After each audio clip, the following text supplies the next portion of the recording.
principio y fin, el que es y que era y que ha de venir, el Todopoderoso, Dios con nosotros. Hagamos una corta oración una vez más, hermanos. Amén. Señor, estamos delante de ti, te pedimos que tú nos guardes, primeramente, Señor, de nosotros mismos, porque el primer problema, Señor, está en nosotros y es el más cerca que tenemos, Señor. Somos nosotros mismos en nuestra naturaleza caída, Señor. Pero confiamos que tu Santo Espíritu, que ha sido derramado en nuestros corazones, Señor, puede superar toda nuestra deficiencia y toda nuestra debilidad, Señor. Gracias, Señor. También guárdanos del enemigo y del mal, Señor, y de su estorbo, Señor. Limpia, Señor, los aires, guarda todo el entorno, Señor. Nos confiamos en tu preciosa y poderosa mano, Señor. En el nombre de Jesús. Amén, Señor Jesús, y amén. Hermanos amados, entendemos bien por el Apocalipsis cuando vemos los últimos capítulos de la palabra de Dios, las últimas revelaciones que recibe Juan allá en la carta, la carta que escribió él a las iglesias, que es el Apocalipsis, también una carta. Y entendemos por sus últimos pasajes cómo el Señor tiene una consumación de su obra que podríamos enmarcar en dos grandes aspectos, dos grandes capítulos. Nos permite el Apocalipsis hacer eso, que se revelan en su culminación, en su completación. Al final, en el Apocalipsis, el ángel lleva al apóstol Juan y le revela y le muestra la ciudad de Dios, la Nueva Jerusalén, lo que el Señor tenía en el corazón y que el Señor estaba desarrollando a través de toda la historia, de todos los tiempos. Desde el mismo Génesis, el Señor tenía esto en su corazón y Juan ve el desarrollo de esa ciudad. Esa ciudad que tiene una arquitectura que proviene de Dios, que tiene un diseño, una disposición, que Dios ha ido y quiere seguir revelando cada vez más a nuestros corazones. La revelación de su ciudad, que consiste en el Señor teniendo todo el señorío, toda la autoridad y la posesión hasta el último lugar de esta ciudad. Es lo que el Señor quiere hacer cuando establece su reino en la tierra. Y eso el Señor lo quiere hacer en su iglesia con los suyos. El entendimiento, la comprensión de la iglesia en cada ciudad, de la iglesia local, es la comprensión de ese diseño que el Señor quiere y que está desarrollando y que va a culminar como nos lo muestra el Apocalipsis. En cada una de nuestras ciudades, en cada una de nuestras iglesias, nosotros tenemos que pedirle al Señor que nos revele ese propósito eterno al cual Él quiere aproximarnos cada vez más. Amén. Así que cuando el Señor logra, hermanos, dar esa revelación en cada una de las ciudades de la tierra, su corazón es satisfecho porque eso es lo que hay en el corazón del Señor. Un día tendremos esa realidad visible en la Nueva Jerusalén, pasando por el milenio, pero para que podamos nosotros comprender y ver claramente esa ciudad visible, el Señor quiere primero que nuestro corazón se disponga a comprender en espíritu lo que para el Señor es que Él quiera tener la preeminencia en cada una de las ciudades de la tierra, y hoy día está haciéndolo a través de sus hijos, a través de la iglesia en cada ciudad. Hace poco en Bogotá nos alegrábamos porque el Señor nos permitía ver el reconocimiento de algunos hermanos ancianos que fueron reconocidos en Bogotá. Eso no es una cosa de poca monta, hermanos, porque que el Señor pueda tener establecido en una ciudad su autoridad, su gobierno, es algo celestial. Es algo que el Señor quiere cada día ir logrando hasta que un día lo va a lograr, como lo muestra el Apocalipsis. Entonces, hermanos, que el Señor haya podido tocar nuestros corazones en ese aspecto y poder comprender cómo nosotros estamos siendo conformados, como decían los hermanos, no solamente como un grupo más, no solamente como algunos hermanos que hacen un esfuerzo por tratar de seguir al Señor, sino realmente haber comprendido que somos una ciudad que se está preparando para Dios, porque eso es lo que el Señor tiene en su corazón. Eso es glorioso. Eso es acercar a nuestro espíritu la realidad de lo que un día vamos a vivir. Amén. Entonces, ese es un gran capítulo de la obra del Señor, hablándonos de la ciudad de Jerusalén. Pero antes, el Señor le dice a Juan, Él no le dice, te voy a mostrar la ciudad, sino que Él empieza diciéndote, te voy a mostrar la desposada y la esposa del Cordero. Así que ese, podríamos decir, es el otro gran capítulo del trabajo de Dios. Cuando el Señor se dispone, cuando el ángel va a mostrar la esposa, demuestra la ciudad. Podríamos decir que la ciudad habla de ese aspecto exterior, de ese aspecto que se va manifestando de la obra de Dios, del cumplimiento de la obra de Dios. Pero está el otro aspecto que es que Él quiere revelarnos también la esposa, que concuerda con la ciudad. O sea, el Señor le va a mostrar a Juan la esposa, pero le muestra la ciudad. Así que la ciudad, ¿cierto?, es al mismo tiempo también la formación interior de sus hijos como esposa, como desposada, o sea, como comprometida para su Señor. Así que el aspecto del casamiento, el aspecto del matrimonio que el Señor está también revelando, tiene que ver con lo interior. Y que esa vida interior, esa realidad, esa transformación interior de irnos conquistando para Él, se va manifestando en que comprendemos cuál es la ciudad. ¿Pueden ver eso, hermanos, en ese pasaje del Apocalipsis? Ven acá, Juan, yo te voy a mostrar la esposa y la desposada. Y la expresión de la esposa está en la ciudad, en el manifestar lo que hay en el corazón de Dios. Esos dos capítulos nos permite el Apocalipsis ver esos dos aspectos de la obra culminada de Dios. ¿Qué quiere el Señor entonces? ¿En qué está trabajando el Señor? En prepararnos como una esposa, como alguien que se compromete a vivir solo para Él, que le es fiel a Él, ¿cierto? Que no tiene otros amores, sino tiene el amor de su esposo y que a Él busca agradar, que con Él se ha comprometido a vivir cada uno de los días por la eternidad, y que su corazón le pertenece completamente a Él y que hace todo para servirle y agradarle a Él, porque Él ha conquistado su corazón. Esa es la esposa. Pero si eso realmente sucede en nuestros corazones, vamos a ver que al mismo tiempo entonces va a ir desarrollándose el principio eterno de Dios de ciudad también. Amén. Así que la ciudad, la comprensión de la iglesia, en cada ciudad es al mismo tiempo, se va dando en la medida que vamos madurando nuestro amor para con el Señor. No hay realmente comprensión en el sentido de revelación de la ciudad, a menos que nuestro corazón no vaya siendo cada vez más conquistado para Él. Y en la medida que nuestro corazón es conquistado para Él, en la medida que Él empieza a reinar cada día más en nuestros corazones, nos vamos a dar cuenta que Él quiere hacer esa obra con nosotros, con los que le aman, ¿no? Entonces esos dos aspectos están ahí muy relacionados. Y eso es lo que el Señor ha venido trabajando desde hace mucho tiempo, hermanos. Quisiera ver en Hebreos, hermanos, por favor, si pudieran abrir la palabra. Hebreos en el capítulo 11. En el capítulo 11. Y vamos a ver el versículo 8 de Hebreos en el capítulo 11. Le doy gracias al Señor porque veo que Él como que ha venido engranando desde el principio esto que hemos venido viendo por su palabra a través de cada una de las reuniones, hermanos. Mire el capítulo 11 de Hebreos, el versículo 8.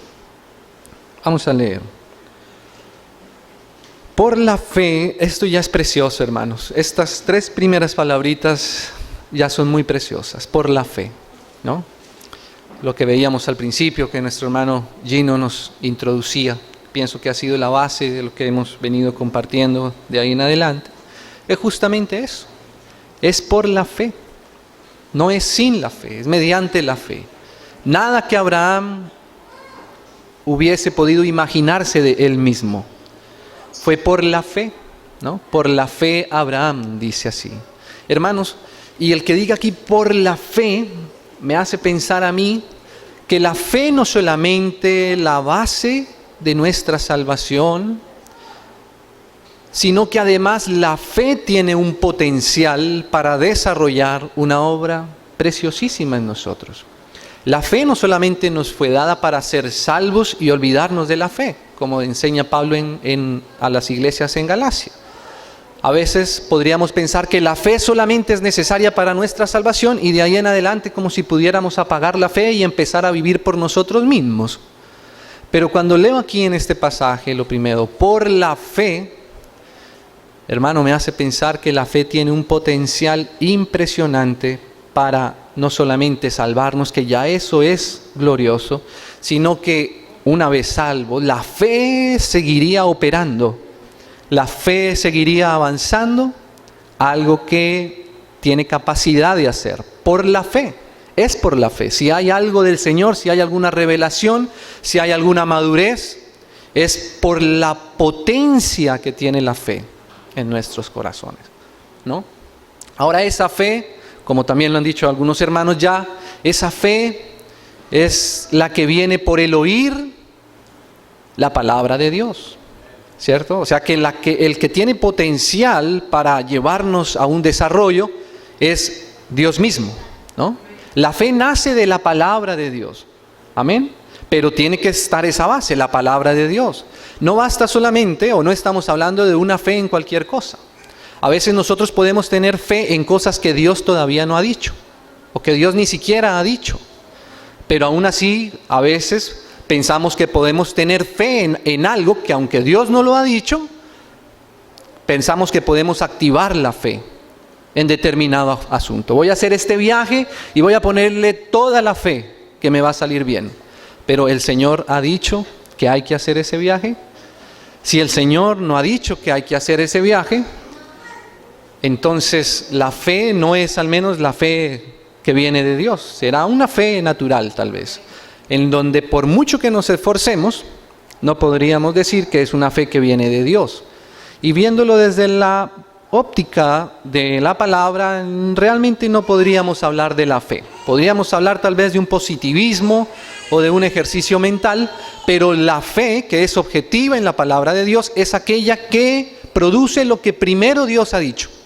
Así que hermanos, si Dios no ha dicho, no le ponga fe. Amén. Ahora, si el Señor ha dicho, entonces es la fe la que tiene el potencial para desarrollar aquello que Dios ha dicho. Amén. Bueno, esa es por la fe. Gracias al Señor por la fe. Dice así, por la fe Abraham siendo llamado. Ahí estuvo la fe nacida de Dios de Abraham. No fue que Abraham puso a mirar qué tierra sería más productiva para irse. No fue que Abraham le incomodó algo en Ur de los Caldeos y entonces salió a buscar unas nuevas posibilidades en otra tierra. No, fue que Dios lo llamó. Por eso puede decirse que es por la fe realmente, porque primero Dios habló. Amén. Entonces dice que Abraham, siendo llamado, porque todos hemos sido llamados por la fe, dice Pablo en Efesios, que esto no es don de nosotros, ¿cierto? Para que nadie se gloríe delante de Dios. No es que Abraham fue muy inteligente y se dio cuenta cómo tenía que salir porque había una tierra que producía leche y miel, no. Es porque Dios lo llamó y esa es la fe en su operar inicial, lo primero que hace la fe, ¿no? Hablarnos y llamarnos. Y dice, obedeció. Fíjese qué potencial tiene la fe. La fe tiene el potencial de hacernos obedecer. Amén. Porque aquí continúa diciendo Abraham, por la fe obedeció. O sea que si Abraham obedece, es por causa de la fe que fue puesta en su corazón. No es que Abraham fue llamado por la fe, pero comenzó a obedecer según sus fuerzas, ¿no? Cuando tratamos de hacer eso, nos damos cuenta que somos insuficientes en nosotros mismos para obedecer aún el mismo llamado de Dios. Pero si permanecemos en la fe, por la fe, ¿cierto? Entonces podemos obedecer. Para salir al lugar que había de recibir como herencia. Y fíjese lo que le hace a Abraham la fe comprender.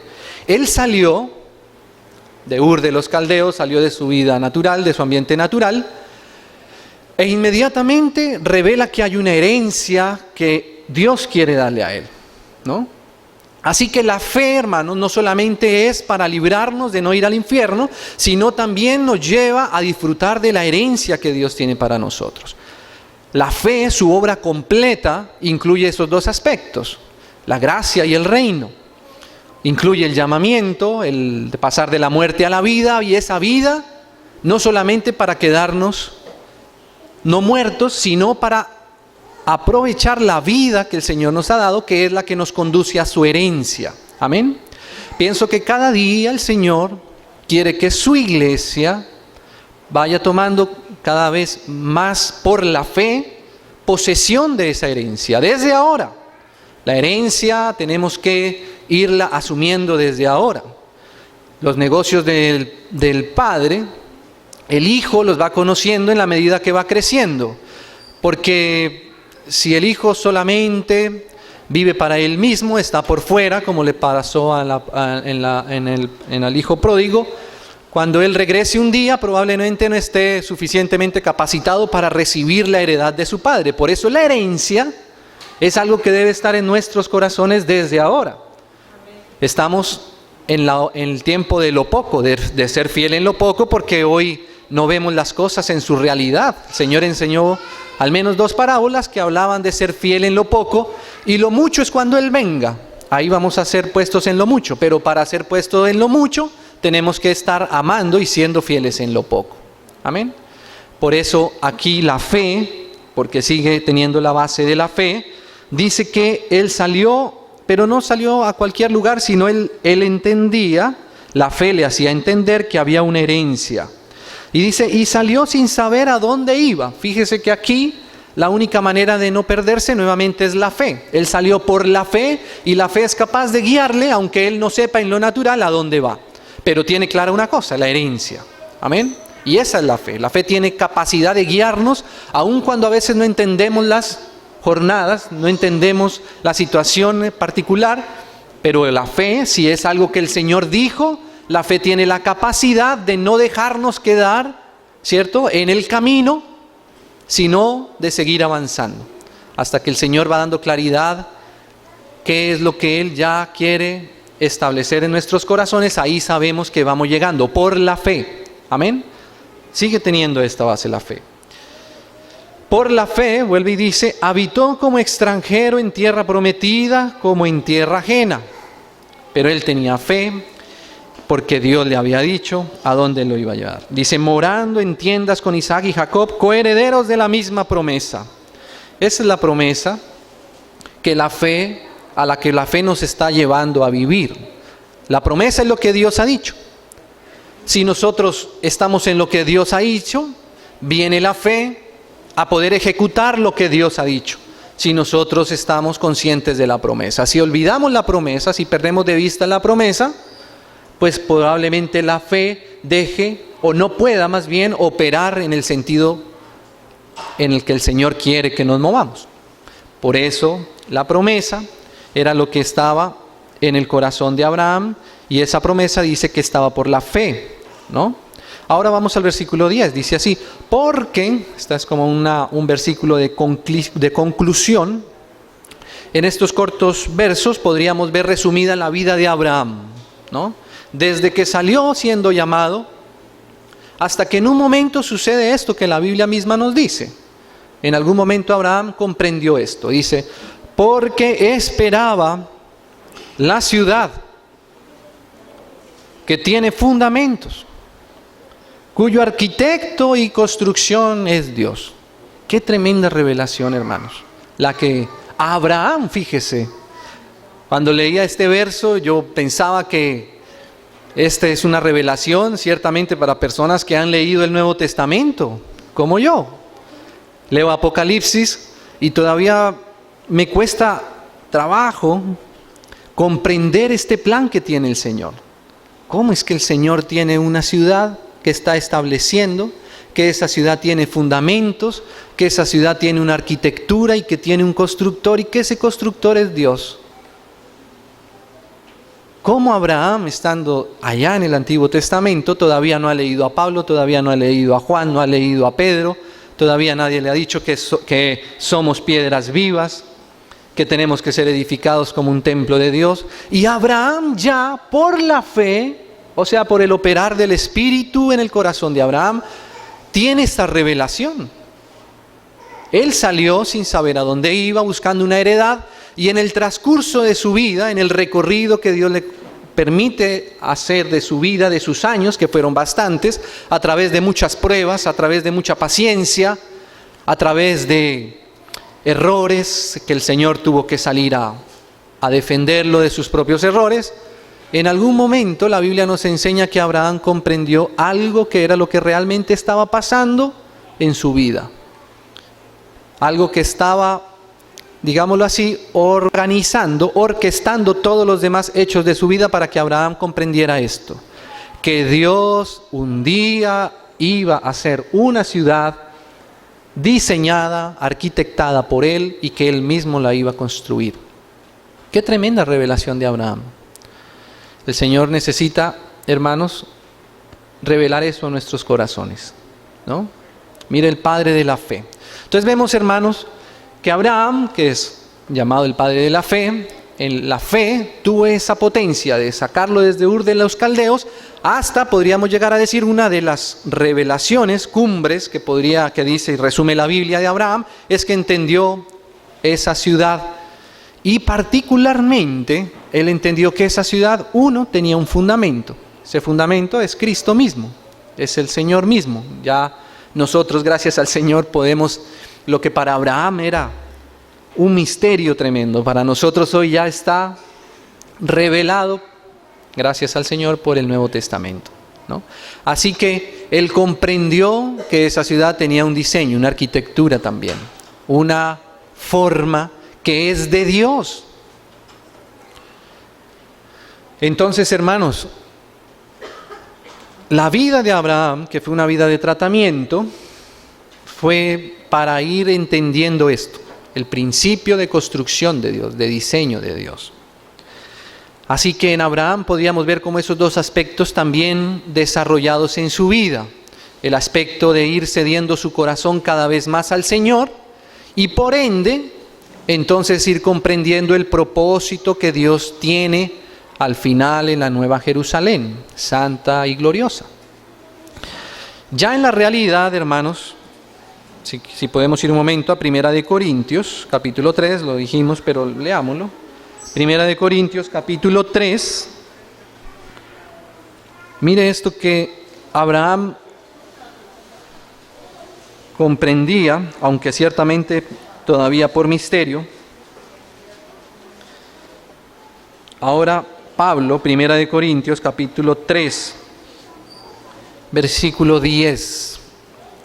1 Corintios 3:10. Empieza ahora Pablo a decir así, dice: conforme a la gracia de Dios, porque esa es nuevamente la fe como lo fue en Abraham, por la fe. Esa es nuevamente la base, la provisión. Pablo dice que fue por la gracia o conforme a la gracia de Dios que me ha sido dada. Yo como perito arquitecto, fíjese que Abraham había comprendido que había una arquitectura de la ciudad de Dios. Y Pablo por el Nuevo Testamento, por el Espíritu Santo, aquí inspirado, no solamente es Pablo escribiendo, sino Pablo por el Espíritu Santo y el Espíritu Santo por Pablo. Ahora en el Nuevo Testamento ese diseño, esa arquitectura, se nos revela claramente por medio del ministerio del apóstol Pablo específicamente. Todos los demás apóstoles, claro, están los apóstoles del Cordero, que son los apóstoles del fundamento, los apóstoles que establecen el fundamento, como Pablo mismo lo reconoce en Efesios 2:20, dice el mismo Pablo, edificado sobre el fundamento de los apóstoles. Así que esos 12 apóstoles, los apóstoles del Cordero, son los apóstoles del fundamento. Por eso ellos están en los fundamentos del muro en la ciudad, en el Nuevo Testamento, en el fin del Nuevo Testamento, en Apocalipsis. Pero Pablo, ahora, lo que sucede en Hechos es que del fundamento se pasa al diseño y a la arquitectura de la ciudad.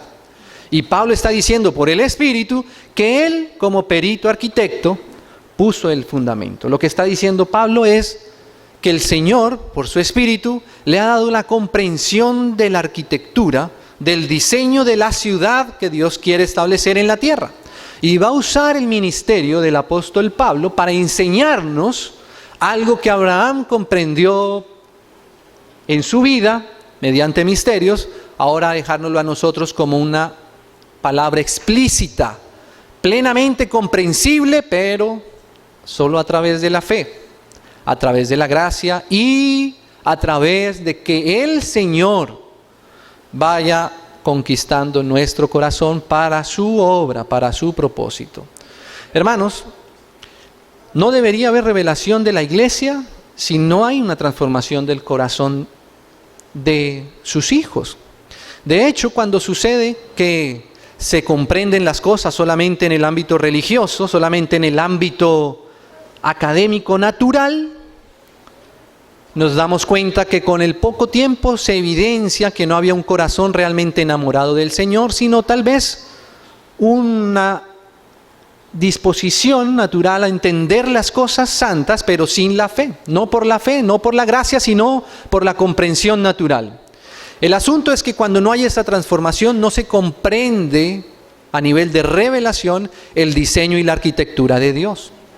Por eso la ciudad que quiere Dios requiere primero conquistar nuestros corazones, porque solo si Él conquista nuestros corazones, la ciudad toma el diseño y la arquitectura que Él mismo le quiere dar. ¿Por qué hoy día hay tanta variación en la obra que Dios quiere hacer con sus hijos? ¿Por qué hay tanta obra particular? ¿Por qué hay tantos diseños distintos? Por una razón, porque los corazones todavía no han sido tocados y conquistados y transformados para Dios. Solo se tiene una intención natural, sana, en donde el hombre hace el mejor esfuerzo para hacer lo que mejor cree que podría presentarle y que eso que le presenta podría agradarle a Dios. Por eso estamos llenos de distintas corrientes, distintas visiones y misiones, pero sin que realmente sea o se pueda decir que la arquitectura de lo que se está haciendo, que el diseño de lo que se está haciendo en la tierra es el de Dios. ¿Por qué sucede eso? No porque el Señor, no porque no esté la palabra clara, no porque no tengamos capacidad de comprender cómo es el modelo y el diseño de Dios, sino porque mientras no haya una transformación de nosotros a su esposa, es difícil que el diseño que está en la Biblia comience a aparecer espontáneamente como una expresión del amor del Señor por sus hijos, comprometiéndose para vivir eternamente con Él allá en la Nueva Jerusalén. Entonces, mientras no suceda lo primero, probablemente nos quede imposible comprender lo segundo, la ciudad. Por eso en el Apocalipsis están esos dos aspectos. Ven, te voy a mostrar la desposada, la esposa del Cordero. Y parece ser que los que le amaban como su esposa, como su comprometida, entonces tuvieron esa expresión de ciudad, ese entendimiento de la arquitectura de lo que Dios quiere hacer en la tierra. Amén, hermanos. Hermanos, quisiera entonces tomar algún pasaje que está en Hechos, justamente por causa de que hemos visto como Pablo mismo dice que el Señor lo puso a él como arquitecto, y conocemos bien ahí el pasaje donde él sigue diciendo que el fundamento es Jesucristo mismo. Quisiéramos entonces, hermanos, con la ayuda del Señor, poder un día tener la comprensión que tuvo Pablo de la arquitectura y del diseño de la casa de Dios. Amén. Porque Abraham entendía que esa obra de Dios tenía un arquitecto. Antes de la construcción, tenemos que tener claro la arquitectura, el diseño, las maquetas, para que después, hermanos, no perdamos mucho tiempo e invertir muchos materiales. A veces pasa así. No sé si los hermanos algún momento han tenido experiencia de estar involucrados en una construcción natural normal. Y a veces, tristemente, tenemos que deshacer muros que ya habíamos hecho.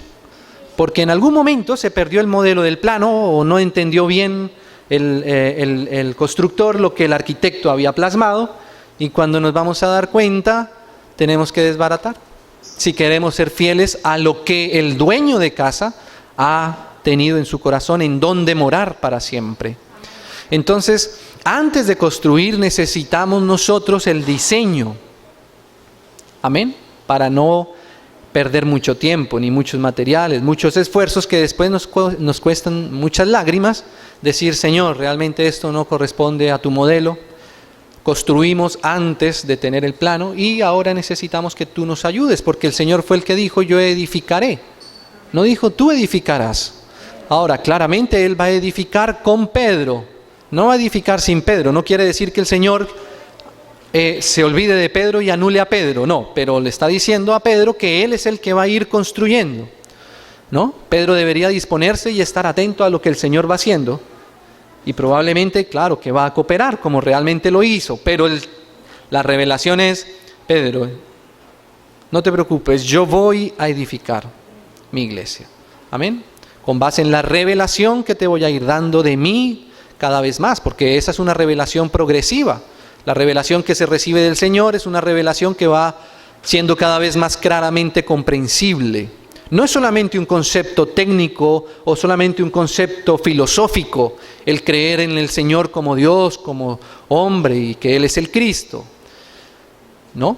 Llega un momento, pero esa revelación cada vez nos va llenando más. Cada vez nos damos cuenta que tenemos la eternidad para comprender y para seguir respondiéndole al Señor, ¿quién dices tú ahora que soy yo?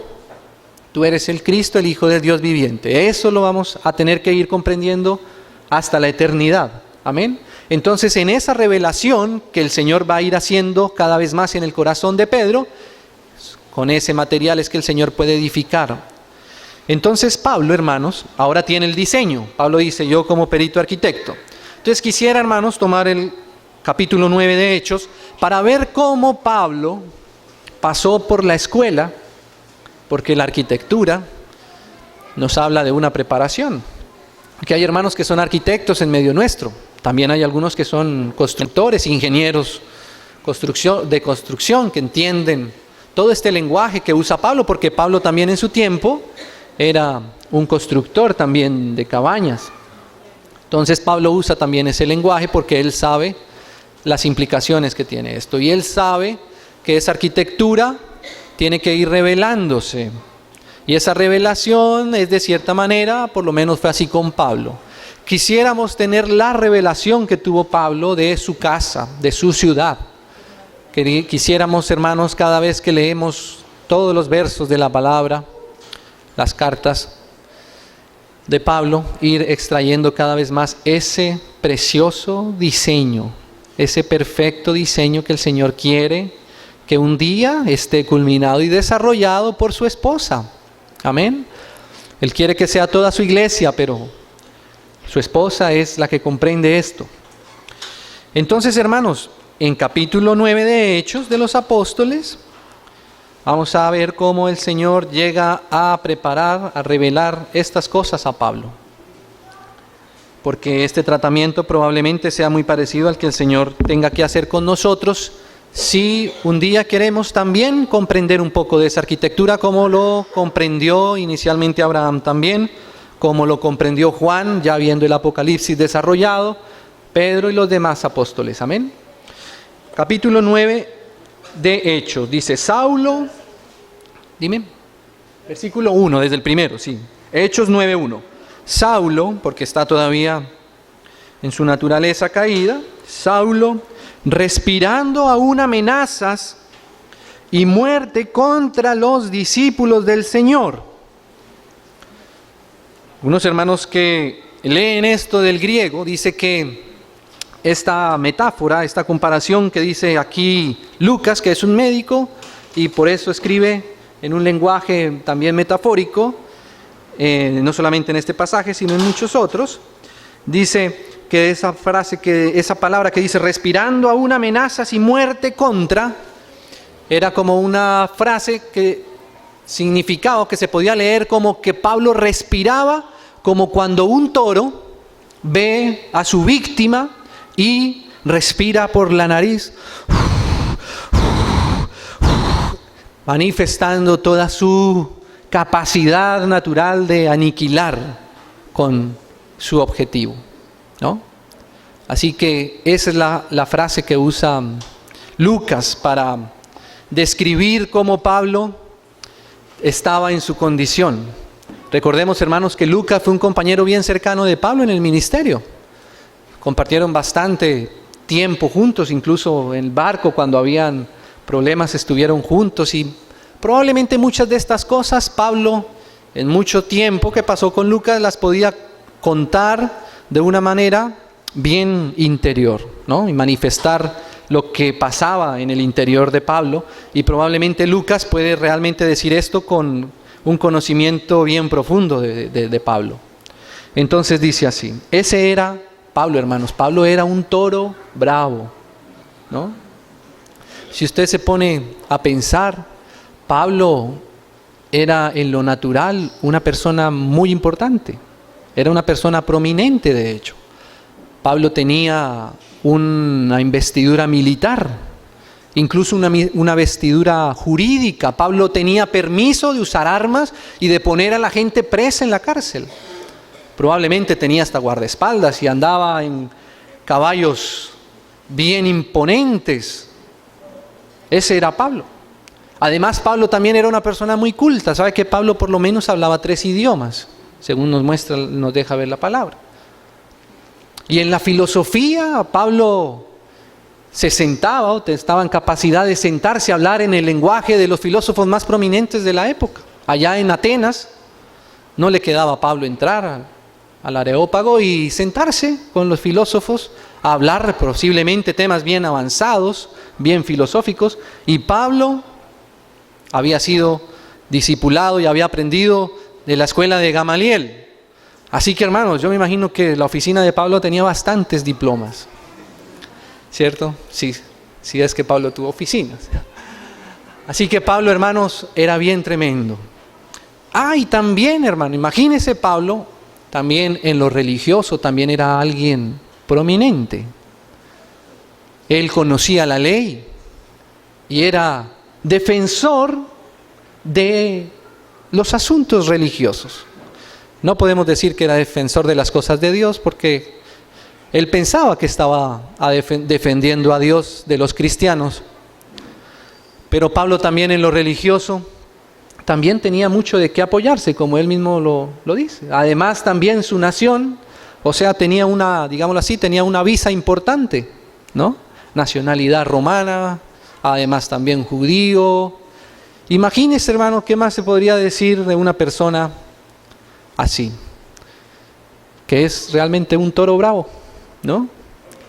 Ese es un toro bravo en lo natural. Así éramos, hermanos. Sin el Señor, eso es lo que realmente somos. Versículo 2. Y le pidió cartas para las sinagogas de Damasco, a fin de que si hallase algunos hombres o mujeres de este camino, ese camino es una persona, el Señor Jesús, yo soy el camino, por eso tiene C mayúscula, ¿no? Al menos aquí en esta versión. O mujeres de este camino, los trajese presos a Jerusalén. Realmente ese era un toro bravo, hermanos. Imagínese usted. Más atrás dice que Pablo entraba a las casas y sacaba a las personas, sacaba a las mujeres, las ponía presas. Y cuando mataban a Esteban, él consentía. ¿Qué cosa, no, hermanos? La arrogancia del ser humano, la vanidad del ser humano. Aún pensando, queriendo agradar a Dios, el ser humano es terrible si no está en Cristo. Y dice así, dice, mas yendo por el camino, por camino con C pequeña, mas yendo por el camino, aconteció que al llegar cerca de Damasco, repentinamente le rodeó un resplandor de luz del cielo. Ay, ay, ay. En otros pasajes, Pablo recuerda que eso era como al mediodía. Y dice que al mediodía le rodeó una luz. Así que imagínese la magnitud de la luz que pudo haber visto Pablo. Imagínese que es como, bueno, sí, estamos en el mediodía. Si salimos a la playa, ¿usted podría imaginarse que hubiese una luz más potente que la luz del mediodía y del sol? Uno podría pensar que no. Está bien, si se aparece una luz en la oscuridad, cualquier bombillito pues es luz. Pero Pablo dice que al mediodía le apareció una luz del cielo, que ocultó la luz natural, esa a la que él siempre había estado acostumbrado en todos los aspectos de su vida. ¿No? Y es que esa es la luz de Dios. Hermanos, nosotros tenemos que saber que el Dios que está en el cielo es un Dios muy grande. Y que nosotros tenemos que andar con mucho cuidado delante de Él. Aún siendo sus hijos, nosotros todavía estamos apenas comprendiendo el borde de su vestidura. Imagínese, ahí Pablo pensó que algo grave había pasado. Pablo era una persona, no era una persona simple como ya lo hemos dicho. Pablo probablemente estaba acostumbrado a ver cosas maravillosas, cosas espectaculares en lo natural, probablemente mucha riqueza, mucho oro, mucha investidura, y de pronto aparece esta luz que él nunca ha visto. Aunque hablaba de Dios, aunque estaba metido en la ley, nunca había tenido una aproximación a Dios. Y ahí se le aparece esa luz, ¿no? Que lo deja ciego. Y él sabe, por la magnitud de la luz, él sabe ahí que esa luz es Dios. Esa luz es Dios, mira, dice así: un resplandor de luz del cielo y cayendo en tierra. Ay, hermano, eso es lo que pasa cuando Dios nos deja ver un poco de su luz, que nosotros inmediatamente queremos poner nuestras narices en el polvo. Y eso le pasó a Pablo. Porque ahí nos damos cuenta cuán pequeños nosotros somos. Y nunca dejaremos de ser pequeños delante de Dios. Él es Dios. Nosotros somos creación y somos polvo. El primer versículo de la Biblia es para eso. Para decirnos que una cosa es Dios y otra cosa es la creación. Y nosotros somos creación de Dios. Sí, creados con un propósito muy sublime. Pero Dios sigue siendo Dios. Y su luz, hermanos, es... al mismo que es preciosa también, nos debe ser muy temible, ¿no? Entonces imagínese Pablo con todo ese escaparate, con tal vez sus caballos finos, no dice que iba en caballo, pero se puede entender que cayó a tierra probablemente, no sé si iba a pie, probablemente iba más bien en algún caballo fino, algún perchero muy fino de la época, y ahí Pablo, hermanos, se da cuenta que hubo uno con que simplemente apareció un poco más cerca de él, lo puso por tierra. Y esa es la expresión de Dios cuando el hombre no le conoce realmente. Entonces Pablo comienza entendiendo de esta manera quién es él. Dice: oyó una voz que le decía: Saulo, Saulo, ¿por qué me persigues? Y él le dijo: ¿quién eres? Fíjese, ahí cuando él comprende que hay algo mucho más grande que él, que hay algo mucho más sabio que él, ¿no?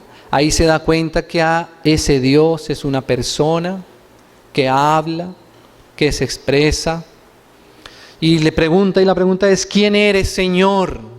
Esa palabra Señor, a veces para nosotros que, sobre todo aquí en Colombia, la palabra Señor la usamos en varios niveles. En otras culturas, incluso a veces cuando vienen hermanos de otros países, les parece muy extraño que nosotros usamos la palabra Señor con cierta frecuencia más, y le decimos Señor al señor de la tienda, Señor al señor del taxi, no porque no lo sea, sino al contrario, por un respeto. Pero este Señor que aparece aquí, cuando uno va, lo que está diciendo Pablo es: ¿quién eres, Dios? Este Señor es el Señor que solamente se le atribuye a Dios. Por eso cuando él ve la luz, él sabe que se ha encontrado con alguien y que ese alguien es Dios. De inmediato, la primera revelación de Pablo cuando se encuentra con él: yo soy Dios. Señor, ¿y quién eres? Y le dice el Señor, yo soy Jesús. Primera revelación tremenda de Pablo, Jesús es Dios. Ahí se da cuenta. ¿Quién es ese Dios que me tiene, como decíamos, con las narices en el polvo? ¿Quién es ese que se atreve a cruzarse en mi camino? Jesús es Dios. Ahí se dio cuenta. Jesús es Dios. Tú eres Dios. ¿Sí? Yo soy Dios. Al que tú mismo has estado persiguiendo. Hermano. ¿Cómo sería el corazón de Pablo en ese momento? Si ese Dios al que yo estaba persiguiendo, porque además se lo acaba de decir, tú me estás persiguiendo. Yo soy Jesús.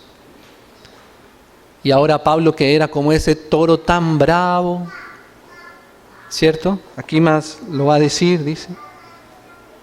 En el versículo 6 dice, él temblando y temeroso. Ese toro ahora era como un gatico asustado, ¿cierto? Que trataba de esconderse de Dios porque se había encontrado con Dios y ese Dios es Jesús. Probablemente Pablo pensaba que Dios le iba a poner el pie encima y pues él lo que nos merecemos, ¿no? Y imagínate Pablo después de entender cuando le dice, yo soy Jesús. Señor, pero si te he estado poniendo a las personas en la cárcel, si he estado delante de la muerte de los tuyos y he consentido en esto, ahora estoy delante de ti como un barro despreciable, soy tu enemigo, ¿no? ¿Qué vas a hacer conmigo? ¿Estoy muerto? ¿No? ¿Me vas a poner el pie encima? Por eso Pablo, hermanos, pienso bien que conocía a profundidad lo que es la gracia. Y en sus epístolas, por eso él habla con ese nivel de autoridad, porque él reconoció lo que es la gracia y la fe. Porque mire lo que le dice el Señor, dice, levántate, es lo que le dice el Señor a Pablo. Pablo, no me he aparecido a ti para solo que quedes ciego y hacerte ensuciar la vestidura que llevabas puesta. No te voy a poner el pie encima. Levántate. Ahí Pablo empieza a comprender lo que es la gracia de Dios, ¿no? Yo creo que para Pablo era bien claro lo que es la gracia de Dios. A veces, hermanos, yo pienso que nosotros necesitamos que el Señor nos ayude a comprender lo que es realmente la gracia y lo que era para nosotros haber sido enemigos de Dios, ¿no? Para Pablo esto era muy real. ¿Quién más sino para Pablo entender que no es porque el Señor haya visto algo bueno en él? Al contrario, era un enemigo declarado y activo del Señor. Pero él entendió cuando el Señor le pregunta, Señor, ¿qué quieres que yo haga? Levántate, Pablo. Esa es la gracia, hermanos. ¿Cómo es el corazón del Señor? Poder perdonar así a su enemigo, ¿no? Que ese somos nosotros. Entonces dice así, dice el versículo 4, habíamos leído, ¿no? Y cayendo en tierra oyó una voz que le decía, Saulo, Saulo, ¿por qué me persigues? Otra cosa que aquí el Señor le revela a Pablo, la iglesia, ¿no? La iglesia. Lo que el Señor le está diciendo aquí a Pablo es, Pablo, todo esto que tú has venido estando haciendo con estos mis hijos, ¿no? No son solamente mis hijos. Yo estoy en mis hijos. Lo que pasa con la iglesia tiene que ver con Dios. Nadie puede rozar a uno de sus hijos sin tener que ver con Dios. Qué delicada es la iglesia, hermanos, ¿no? No son solamente los hermanos. Fíjate que el Señor Jesús le hubiera podido decir a Pablo, Pablo, yo soy Jesús y tú estás persiguiendo a mi iglesia. Pero esto es algo mayor. Pablo, tú me estás persiguiendo a mí. A mí. Por eso pienso yo, hermanos, que Pablo tenía una base bien importante para escribir lo que iba a escribir respecto a la iglesia. Porque él sabía cuál era el asunto. No es solamente la iglesia, es que Dios está en la iglesia. Es que la iglesia es de Dios, es que la iglesia es la obra de Dios, ¿no? Cuando él le dijo, ¿por qué me persigues? Es que el Señor está tomando el nombre de sus hijos, se está apersonando de sus hijos, de su obra, de su casa, de su iglesia, ¿no? Entonces es como si el Señor estuviera, hermanos, en Pablo, que va a poner los fundamentos también como perito arquitecto. Es como si el Señor estuviera haciendo un hueco bien hondo en el corazón, en el interior de Pablo, donde va a vertir el contenido del fundamento. Porque ustedes saben, hermanos, que cuando se va a hacer una edificación, lo primero es poner los fundamentos. Y los fundamentos, para poder establecer los fundamentos, hay que hacer primero un hueco bien hondo. ¿Es así? Mis hermanos que conocen de estructuras y han hecho puentes grandísimos y todo eso, saben lo profundo que hay que cavar hasta encontrar el terreno firme donde pueda ponerse lo que va a sostener la edificación. Entonces este procesito del Señor con Pablo es como si el Señor estuviera haciendo un hueco bien profundo en donde donde el Señor va a poner en Pablo los fundamentos de lo que Él va a tener que transmitir a la iglesia, a nosotros. Así que Pablo no solamente explicaba las cosas desde un punto de vista académico, aunque tenía sabiduría y esa sabiduría fue usada por Dios, pero Pablo sabía bien en realidad de qué es lo que estaba hablando. Por eso decíamos que no podría haber ciudad si primero no hay un tratamiento interior de nuestros corazones. Cuando no ha habido esto, cuando el Señor no ha hecho ese hueco en nuestros corazones, somos descuidados y pensamos que la iglesia es cualquier cosa. Ay, pero son unos hermanitos poquitos, el campamento es lejos y además hay muchas otras cosas que hacer, ¿no? Ir a todas las reuniones nos resulta complicado. ¿Por qué, hermanos? Probablemente no hemos tenido un impacto tan alto como lo tuvo Pablo cuando se encontró con el Señor. Por eso Pablo, cuando tocaba algo con la iglesia, él sabía que no estaba en un terreno simple, ¿no? Él sabía que un día ya había tocado la iglesia. Y con esa tocadita, que fue tocadota porque no era cosa simple lo que Pablo hacía con la iglesia, ay, hermanos, encontrarse con el Señor y que el Señor le haya hecho ese hueco tan profundo en el corazón a él, le dio cierto nivel de sensibilidad a Pablo. Por eso cuando Pablo, aunque había cosas que corregir en la iglesia, empieza escribiendo a la iglesia de Dios que está en Corinto, pero él sabía que la iglesia era de Dios, ¿no? Y por eso la mano de Pablo tiene que ser una mano de un diseñador, de un artista que ha sido entrenado por Dios muy delicadamente, ¿no? Entonces eso le pasa a Pablo. Ha conocido quién es Dios, ha estado en tierra, se ha visto que él no era un toro, sino era una cucaracha. Y ahora tiene que ser levantado por Dios y Dios le empieza a enseñar, porque Dios va a hacer algo con él, ¿no? Así es, hermanos. Entonces dice así.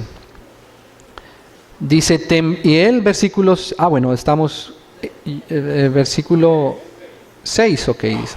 Él temblando y temeroso. Ese no es un toro ya. Cualquier toro, por grande que seamos, por grande que sean nuestros cachos, hermano, delante del Señor, nuestras cosas fuertes dan ternura, ¿no? Que alguien desde la tierra piense poder medirse con Dios y mucho menos a la fuerza. Por eso nuestras palabras deben ser tan suaves, ¿no? Nuestro trato debe ser tan delicado siempre para estar siempre en esta posición. Temblando y temeroso dijo, Señor, y mire una cosa, rápidamente Pablo entiende, comprende que a Jesús él tiene que llamarle Dios. Él tiene que ponerse como siervo inmediatamente de Dios. Señor Dios. Él hubiera podido decir, bueno, Jesús, ¿y qué quieres que yo? No, Jesús no. Él ahora ha entendido quién es el que realmente tiene la autoridad, ¿no? No eran las cartas que él había pedido. Pienso que Pablo, cuando las cartas lo coge el Señor y llevaba las cartas en su bolso y se le presenta el Señor, y escondan esas cartas, no las vaya a ver el Señor, porque ahora sé con quién es que estaba yo tratando de simular algún nivel de autoridad. Hermanos, porque todos delante del Señor, ninguno tenemos autoridad delante de Él, ¿no? Entonces ahí Pablo dice, Señor, o sea, Dios, le llamó Dios a Jesús de inmediato, al que antes perseguía. ¿Qué quieres que yo haga? Otra revelación de Pablo. Tú eres un siervo delante de mí. Porque hermanos, cuando uno se toca a Dios, uno se da cuenta que cuando estamos delante de Dios, lo más sabio es que callemos y esperar si Él quiere alguna cosa que hagamos. Esperar que Él primero hable, ¿cierto? Y si Él habla, como decíamos, por la fe, podemos entonces obedecerle. Pablo sabía bien lo que era la autoridad, ¿no crea? Pablo sabía lo que era autoridad. Lo acabamos de ver. Por eso él rápidamente comprendió. Bueno, ahora sé quién es el que tiene realmente la autoridad. Señor, ¿qué quieres que haga? Cuando no hemos conocido a Dios, no hacemos esta pregunta. O cuando al menos no le hemos conocido lo suficiente. ¿Qué quieres que haga? A veces hacemos las cosas sin que primero hayamos preguntado al Señor, ¿qué quieres que haga? Por eso somos muy rápidos muchas veces en hacer las cosas. Y no es que lo que hagamos en sí mismo tenga algún objetivo malo, sino que todavía primero Pablo tiene que entender de que antes de que él vaya a dar instrucciones, de que antes que él vaya a dar mandamientos y ordenanzas, como lo va a hacer más adelante a las iglesias, primero tiene que comprender bien quién es el que realmente está en autoridad. Ahora, si se comprende eso, entonces lo que Pablo va a hacer, no lo va a hacer con base en su propia autoridad, sino que tiene un mandamiento que la verdadera autoridad que está por encima de todos le ha ordenado que haga, ¿no? Por eso Pablo habla tan prominentemente de la autoridad en la casa de Dios, porque el Señor le hizo un hueco bien hondo ahí en ese mismo instante. Señor, ¿qué quieres que haga? Ahora no es lo que yo quiero hacer. Y el Señor le dijo, levántate. Ahí Pablo comprendió la gracia. Levántate. Pablo sabe lo que es la gracia de Dios. Sabe que él no merecía sino la muerte, y realmente la muerte. No es para Pablo simplemente un sentido metafórico. Él sentía que realmente el Señor lo hubiera podido aplastar. Pero el Señor no le quiso aplastar, le quiso fue levantar. Así como a Isaías, cuando él vio al Señor, dice que cayó como muerto. Pero el Señor, ¿qué hizo? No lo dejó muerto, sino que lo levantó y le puso un carbón encendido en sus labios.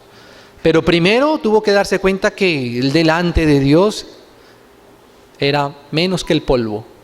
Entonces sí ahora sí ya está, digámoslo así, preparado para poder recibir la encomienda de Dios. Mientras el Señor no haya triturado todo pequeño destello de rebeldía en nuestros corazones, hermanos, no pienso que el Señor vaya a delegar ningún grado de autoridad en nosotros, hasta que realmente no hayamos despreciado todo otro proceder de autoridad en nosotros, ¿no? Entonces dice así. Entonces Saulo se levantó de tierra. ¿Qué quieres que yo haga? Y el Señor le dijo, levántate y entra en la ciudad. Hermanos, estas lecciones no son cualquier lecciones para Pablo, porque él aquí está comprendiendo cómo es que Dios, que es Jesús, que tiene su obra, que es la iglesia, empieza a operar con sus siervos, y el Señor quiere hablarle a Pablo, pero le quiere hablar desde la ciudad, porque Pablo va a establecer muy claramente los límites de la obra de Dios, y es él el que va a decir cuáles son los límites de la obra de Dios en cada ciudad. Por eso Pablo entendió, el Señor no quiso hablarme desde aquí, en el camino, en cualquier camino, no. Pablo, tú quieres saber lo que yo voy a hacer, pero esto tienes que comprenderlo adentro en la ciudad, no fuera de la ciudad, no aparte de la ciudad, porque recordemos que la ciudad es la obra que Dios quiere ir perfeccionando. Entonces Pablo, como va a tener también que enseñar de todos estos, de los límites que tiene una ciudad respecto de la otra, Pablo sabe que al Señor se le escucha desde el lugar adecuado, como en el Antiguo Testamento, que en el tabernáculo de reunión, ahí era donde Dios quería declararse a Israel, en el lugar de reunión. Entonces Pablo empieza a ver esas delicadezas del Señor, hermanos. Esta parece una instrucción simple. Pablo entra a la ciudad y desde la ciudad, dentro de la ciudad. Por eso Pablo sabía muy bien cuándo la ciudad estaba abierta para entrar y poder hacer la obra de Dios, o cuando en la ciudad la puerta estaba cerrada, o cuando no era conveniente. Esas son indicaciones que el arquitecto, el diseñador que va a usar el Señor, tiene que entrenar muy bien para no hacer las cosas rápido, sin preparación en la arquitectura de Dios. Y allí se te dirá lo que debes, ahora es un mandamiento para él, lo que debes hacer, no es una opción.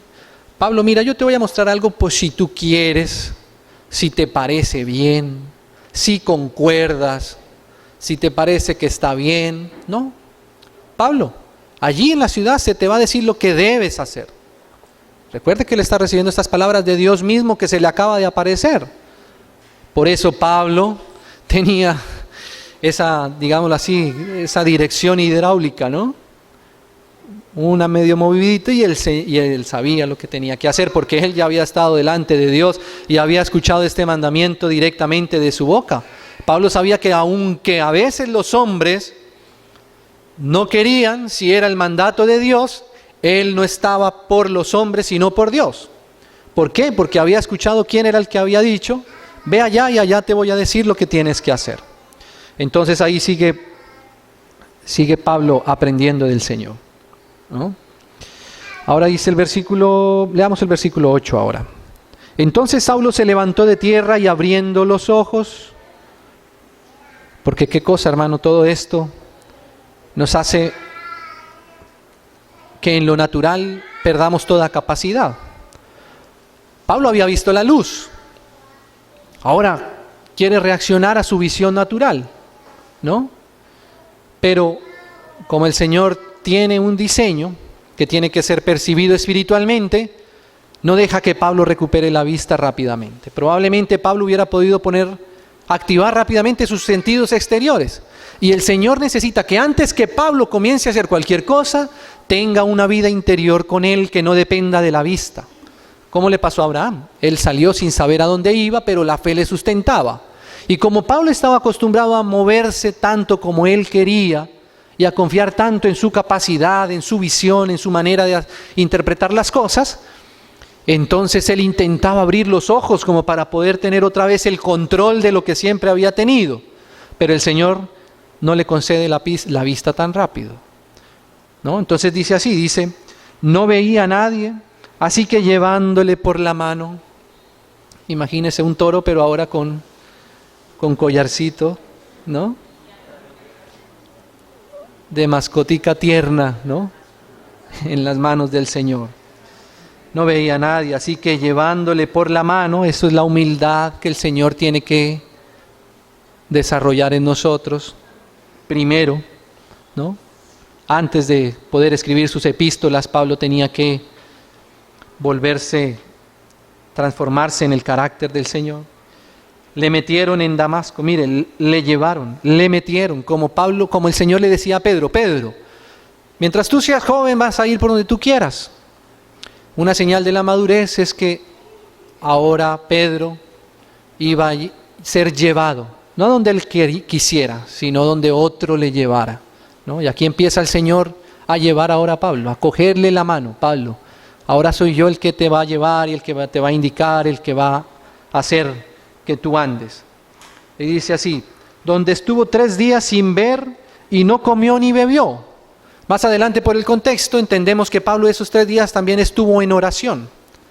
O sea, no fue solamente algo en lo natural biológico, sino que Pablo aquí, con esa tremenda visión que ha tenido, sabe que tiene que meditar bien sobre todo lo que acaba de pasar, renunciar a todo lo de él, y esa es la transformación en el interior, hermanos, que el Señor necesita, para un día revelarnos también lo que Él quiere que comprendamos de su ciudad, de su casa, de su arquitectura, de su diseño, como dice en el profeta. Si se arrepienten, muéstrales el diseño de la casa de Dios. Pero ese arrepentimiento es una condición, ¿no? Entonces, ahí vemos que no se trata solamente de hacer algo externo, leguleyo, religioso, sino que primero debe haber una revelación muy profunda y un toque de Dios en el interior nuestro para que realmente se pueda producir ese diseño que Él quiere al final. Entonces dice así. Leamos ahora el versículo,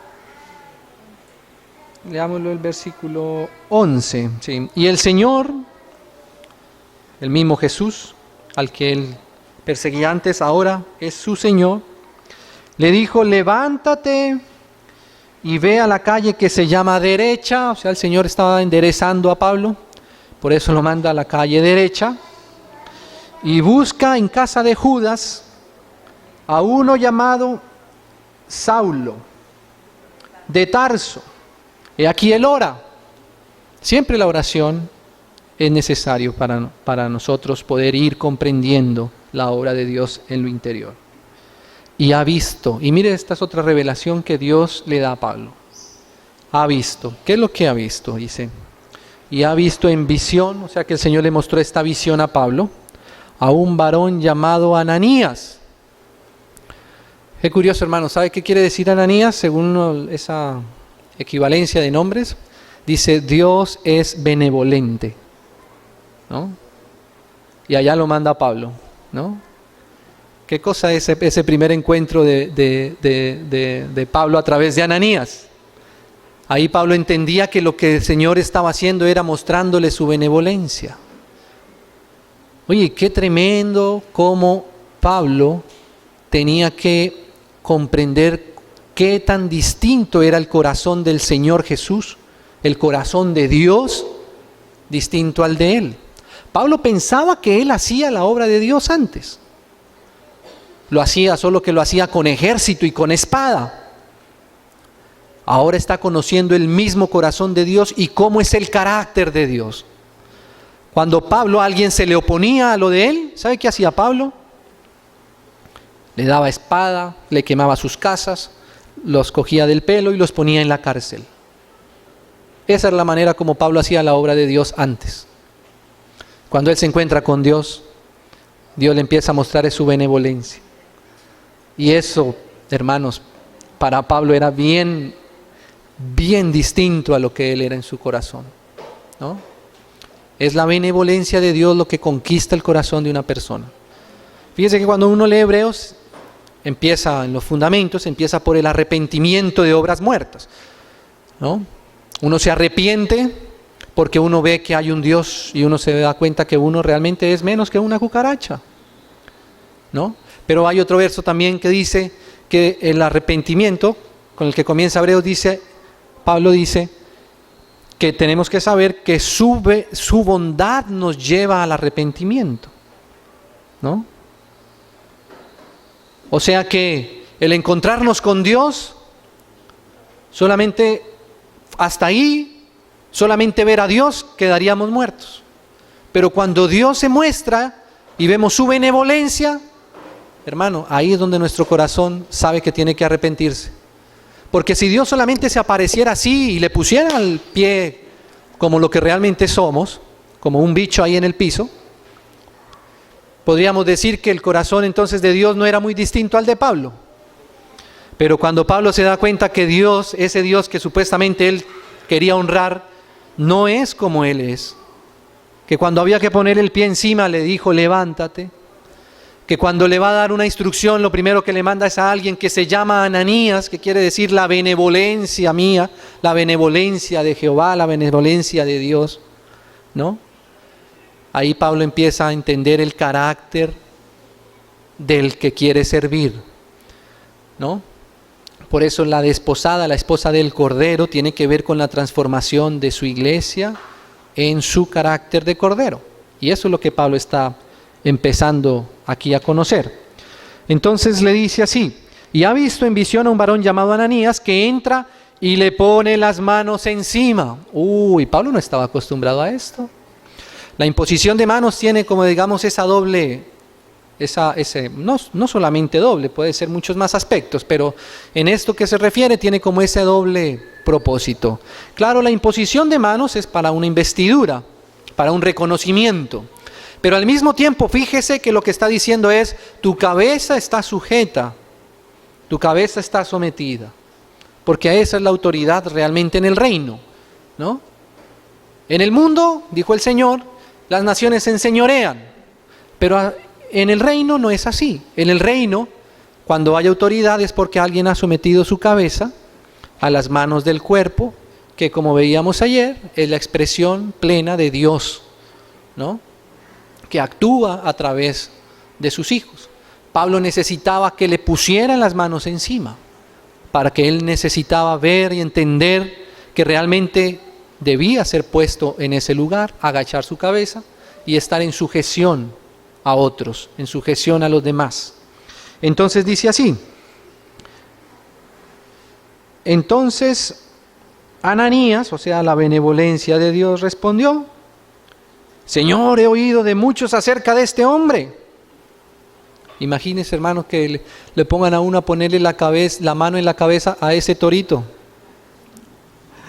Porque la última foto que tenía Ananías de Pablo seguramente era esa, como lo va a decir acá. Ananías ve, le impone las manos allá a ese toro que está respirando amenazas y muertes contra ti mismo, ¿no? Qué tremenda la obra de Dios. Entonces dice así: entonces Ananías respondió: Señor, he oído mucho acerca de este hombre, cuántos males ha hecho a tus santos en Jerusalén, y aún aquí tiene autoridad de los principales sacerdotes para prender a todos los que invocan tu nombre. El Señor le dijo: ve. Esa es la fe. Por la fe, o sea, por lo que oyó de Dios, Ananías tiene la capacidad de obedecer en esto. Ve, porque instrumento escogido me es este, ¿no? Escogido. Qué tremendo. Para llevar mi nombre en presencia, y aquí el Señor como que distribuye este ministerio de Pablo en estos 3 capítulos, no vamos a ahondar mucho en esto, pero dice: en presencia de los gentiles, 1, y de reyes, 2, y de los hijos de Israel, 3. Podríamos casi que la teología de Pablo ponerla debajo de alguna de esas sombrillas.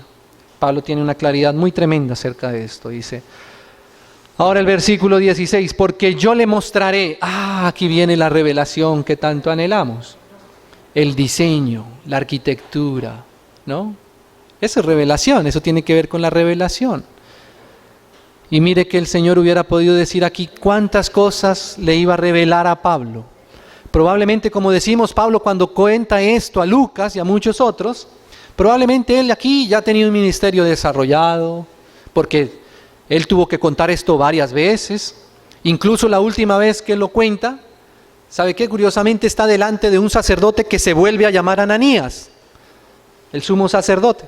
¿Y sabe qué pasa en esa oportunidad? Cuando Pablo está ya en la parte última donde lo van a condenar a muerte, a la cárcel y a la muerte. Entonces Pablo empieza a hablar y parece ser como si Pablo hubiese querido defenderse, porque Pablo empieza a decirle al juez, ustedes saben las cosas buenas que yo he hecho sirviendo al Dios viviente, y se para Ananías y le da una trompada. ¡Pah! Así lo narra la Biblia. ¿Y ese Ananías quién es? La benevolencia de Dios. Qué curiosa esa escena. Y ahí es como si Pablo quedara callado. Pablo, porque no eres tú el que tienes que defenderte, ¿no? Si el Señor no, por su benevolencia, no le da esa cachetada de parte de Ananías, es como si el Señor retirara su benevolencia, porque le va a dejar hablar mucho de sí mismo y luego él no va a poder defender a Pablo, porque Pablo tiene que defenderse él solo. Entonces, ¿cierto? Cuando uno se presenta con abogado es porque el abogado es el que conoce, sabe bien cómo defender al acusado. Si lo hace uno mismo, el que no sabe termina condenándose y empeorando la situación ¿no? Qué curioso, hermanos, que la benevolencia del Señor, que Pablo se la mostró aquí con Ananías al principio para imponerle la mano, también fue un Ananías el que le golpeó al final de su ministerio. Entonces decíamos que Pablo tuvo que contar esto varias veces, y probablemente cuando Pablo narra este testimonio, probablemente ya haya podido escribir muchas de sus epístolas, probablemente ya hayan muchas iglesias fundadas, probablemente ya haya hecho muchos milagros, ya haya levantado incluso a muertos, como esa vez que alguien le cogió el sueño en la reunión, murió, Pablo tuvo que orar para que el Señor le diera la vida. Y Pablo, digámoslo así, por Lucas, que está recibiendo el testimonio de Pablo, Pablo hubiera podido aquí seguir escribiendo así, dice, porque yo le mostraré cómo es mi iglesia, los asuntos doctrinales, voy a mostrarle el evangelio de Dios, voy a mostrarle la escatología, voy a mostrarle el final de los tiempos, voy a mostrarle y voy a revelarle la profecía de Daniel a profundidad. ¿O acaso no es eso la revelación de Pablo que está plasmada en sus escritos? Sí. Pero Pablo mismo ahora entiende una cosa. Pablo entiende que esa revelación, que es de Dios, necesita esto. O sea, lo que Pablo realmente necesita, en lo que él necesita revelación de Dios, y que va a producir la otra revelación es, yo le mostraré. O sea, el Señor le va a revelar ¿qué? Cuánto le es necesario padecer por mi nombre. Esa es la transformación al carácter de su esposa. Esa es la verdadera revelación. Hermano, no hay ciudad, no hay revelación de iglesia si no hay transformación de nuestro corazón a través del padecimiento, a través de la cruz.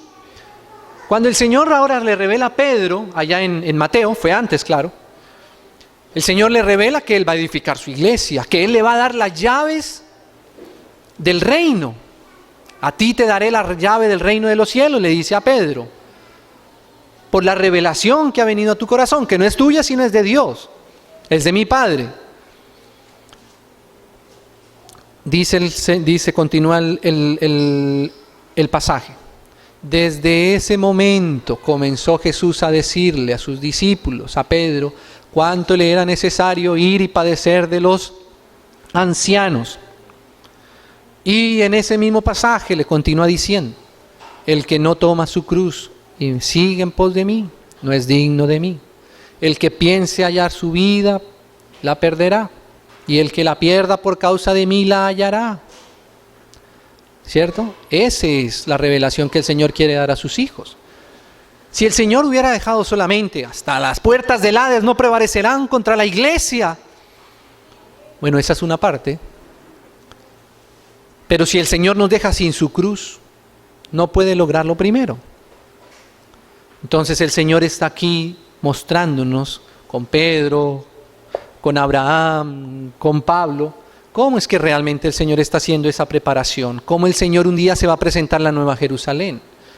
No con base en un fundamento que no se pueda haber experimentado, porque si no, entonces la obra de Dios quedaría, como decir, sin prueba, sin experiencia, pero por eso el Señor tiene que hacer y revelarle esto a Pablo. Yo te mostraré cuánto le es necesario padecer por mi nombre. Fue entonces Ananías y entró en la casa y poniendo sobre él las manos, dijo, miren las primeras palabras de la benevolencia de Dios para Pablo, hermano Saulo. Qué tremendo, hermanos. ¿Se imagina Pablo ahora siendo llamado hermano? Probablemente estas mismas palabras antes causaban esa ira de Pablo. ¿Cómo es que estos se dicen ser hermanos y están buscando a un tal Jesús y ahora se hacen hasta hermanos de Jesús y él ya murió? Ahora viene Ananías y le dice hermano Pablo, hermano Saulo, ¿no? La comunión, otra cosa que Pablo entendió aquí, la hermandad. Porque la obra del Espíritu Santo es juntos llevarnos a la comunión perfecta con Dios, con su Hijo. Entonces Pablo no puede dejar de reconocer a los hermanos. Y el Señor lo primero que le quiere decir a través de Ananías, ¿sabe qué es? Hermano, hermano. Todos somos hijos de Dios, ¿no? Todos somos hermanos. Todos somos hermanos. Y eso es un misterio. No hay amor mayor que este, que uno ponga la vida por sus hermanos. Por eso, esa palabra hermanos no es una palabra simple. El apóstol Juan dice que algunos se decían amar a Dios y aborrecían a su hermano. Y el Señor, por medio de Juan, dice que eso es una mentira. Porque es que conocer el significado de esta palabra, hermanos, ¿no? Uno tiene que entrar bien en el corazón del Señor para entender lo que quiere decir hermanos. Y vernos como hermanos no es una cosa simple, es una cosa bien profunda, ¿no? El Señor nos ayude, hermanos. Hermano Saulo, el Señor Jesús, que se te apareció en el camino por donde venía, me ha enviado para que recibas la vista y seas lleno del Espíritu Santo. Otra provisión de Pablo para ser el arquitecto de la casa de Dios, la llenura del Espíritu Santo. Sin el Espíritu Santo no podemos hacer absolutamente nada, y por eso Pablo aquí necesitaba recibir el Espíritu Santo también. Y al momento le cayeron de los ojos como escamas, y recibió al instante la vista. Ahí comenzó Pablo, o se continuaba Pablo viendo cómo Dios es benevolente. Porque no crea, hermano, yo creo que en esos 3 días de que Pablo no veía, una de sus preguntas probablemente será que el Señor me va a dejar ciego para siempre. Pero ahí se da cuenta que Dios no era como él. Entonces le dejó ver, ¿no? Aunque él le enseñó a bastarse en su gracia, porque realmente Pablo conoció la gracia, entonces sabía que la gracia era suficiente, y sin embargo Dios le daba la vista, aunque le recordaba que la experiencia que él había tenido con la luz le había dejado cierta señal para que él recordara de tanto en tanto que donde estaba era por su gracia. Acuérdate, Pablo, yo te pude haber dejado ciego. Acuérdate, Pablo, yo pude haber puesto mi pie encima tuyo.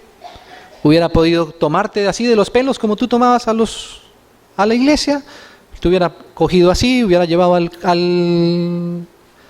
Coliseo y te hubiera podido exhibir como un premio, pero yo no soy así, ¿no? Y a eso es lo que yo quiero que tú comiences a entender. Porque si tú comprendes quién soy yo, entonces yo voy a poderte revelar lo que hay en mi corazón con mi carácter. Si tú no me conoces quién soy yo, aunque yo te muestre las cosas que yo tengo preparadas y que yo quiero desarrollar, probablemente si no ha sido transformado a mi carácter, ¿cierto?, va a ser incluso un problema más para ti. Porque como tú eres tan religioso y estás acostumbrado a hacer las cosas tan religiosamente y a la fuerza y sin esperar y por las armas, entonces mientras no me conozcas a profundidad, hay muchas cosas que todavía no es bueno que tú conozcas, ¿no? Entonces ahí Pablo tiene que ser lleno del Espíritu Santo primero y entender las cosas desde el Espíritu. Y por eso la visión de Pablo, como él mismo lo dice, ¿no?, le dejó como un aguijoncito. Ese antes que decía aquí que cuando el Señor le dijo cuando el Señor le dice a Pablo, aquí cuando se le aparece y le dice, dura cosa te debes dar coces contra el aguijón. Es una metáfora también que usa Lucas. Dice que ese coces contra el aguijón era como un burro que patea el aguijón por donde tiene que ser dirigido. Entonces el burro piensa que pateando el aguijón se va a quitar el problema. Y resulta que cuando medio toca con su pie, se da cuenta que ese aguijón no es tan fácil de patear. Entonces, ese era Pablo, ¿no? Y ahora el Señor no le quita el aguijón, solo que Pablo ya no lo patea, ¿no?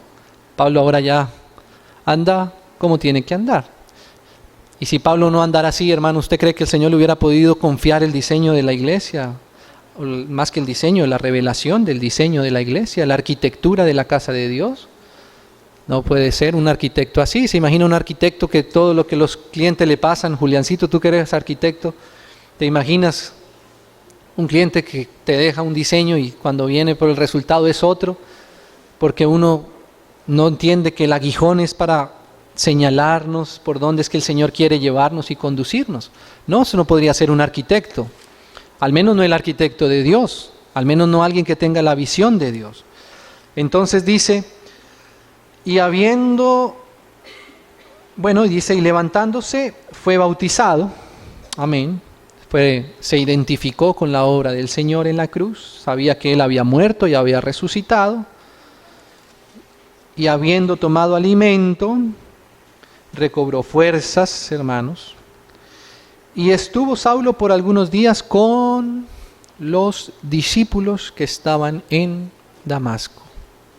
Ahí estaba, como decir Pablo, listo para empezar a recibir los diseños de parte de Dios, la arquitectura de su casa, para plasmarla nada más y nada menos que en el Nuevo Testamento, ¿no?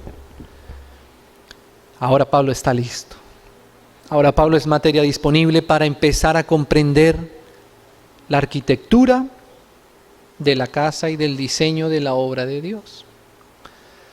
Yo pienso, hermanos, que mucho de este tratamiento necesitamos nosotros también, si queremos un día, como Abraham, comprender que Dios nos está llevando a una ciudad cuyo arquitecto y constructor es Dios. Entonces, en el Apocalipsis vemos esos dos aspectos, la ciudad y la esposa. Cuando Juan va a ver la esposa, el reflejo de la esposa fue la ciudad, ¿no? Así que eso, hermanos, me parece que es muy diciente. No hay ciudad si no hay esposa.